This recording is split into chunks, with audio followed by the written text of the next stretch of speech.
but he is deeply compromised, not just by Brexit, but by his time and the way he responded to Brexit once the vote was in. He simply walked away, in the view of many. Penrose, the Conservative MP, former minister and former anti-corruption advisor, speaking to me just ahead of this show. Now, we are going to be keeping right across this story, this huge story here on Times Radio through the afternoon, through the evening, into tomorrow. Now, we don't have pre-recorded programs, so whenever anything happens, you will have it right here in real time. Stick with Times Radio this evening and afterwards, and you will miss nothing, I promise you. Now let's look from another angle at our big story today, the Prime Minister's big gamble, big throw of the dice, the big reshuffle. And Trevor Kavanagh is here, the former political editor, now columnist at The Sun. Hello, Trevor. Good to have you here. Trevor, tell me, what did you make of it all?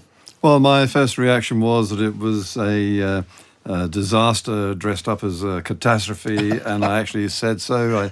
I mean, the big thing, there are a couple of snubs. One of them is to the rest of the Conservative Party in the House of Commons.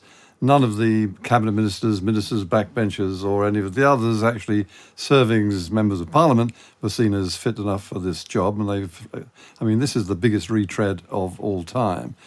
And of course, there are the simple questions which won't go away about his role in Brexit. And now you have two of the great offices of state, Chancellor and Foreign Secretary, occupied by devout Remainers. What will the millions of voters in the red wall seats who handed Boris Johnson his landslide majority of 80 seats think about this? All of them Brexiteers, I think.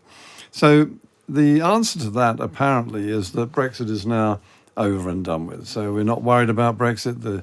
It's a fact of life. It's part of the British national fabric and therefore can't be undone, unravelled, and won't be revisited by the Foreign Secretary. But at the same time, his job as Foreign Secretary is to tie up some of the remaining loose ends about our future outside Europe.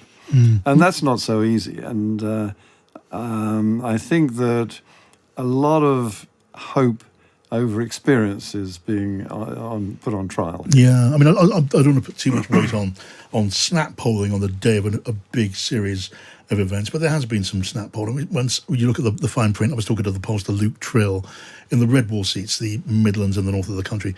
They're not very impressed by David Cameron's re-emergence. And in the blue wall, where the Tories are facing a challenge from Liberal Democrats in a number of seats, it's pretty evenly split. So the benefits, if there are any, aren't very immediately apparent. What about David Cameron, just as a guy of weight and experience? Because he's certainly got both of those things. And if you take the view that Brexit is yesterday's argument, what about that? Does that not help someone like Rishi Sunak, who can use good counsel from time to time? Well, I've got nothing personal against David Cameron. I think he's actually a very nice guy, and he is, as you say, extremely experienced. He ran the country for 6 years, and was leader of his party for a long time. But he is deeply compromised, not just by Brexit, but by his time and the way he responded to Brexit once the vote was in. He simply walked away, in the view of many. And what did he do in the meantime? After leaving office, he got himself in a lot of trouble with the Greensill economic financial crisis. And he has been forced to lick his wounds over relationships with China and various other things like Libya and so on, big decisions that were made that went wrong. And it seems that to a lot of people watching this, Rishi Sunak is doing more for David Cameron than David Cameron has done for the country, is one of the things that was said to me. Right, let's talk about Suella Braverman. I mean, I described Suella Braverman as an ambitious hand grenade, threatening to pull her own pin at almost any moment. Would you disagree with that? It is a net gain to the government, I suggest, for the sake of conversation, to be without Suella Braverman. Well, I think that a lot of what she had to say would resonate with a lot of voters and observers, including myself.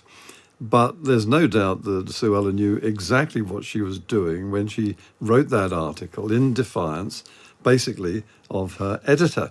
I mean, if you're as a journalist, you'll know that if you decide you're going to write something and the editor doesn't like it, well, you're not long for this particular world. So I doubt if there was any surprise in her mind when, on Remembrance Sunday, she was stood beside the man who succeeded her as Foreign Secretary, as Home Secretary.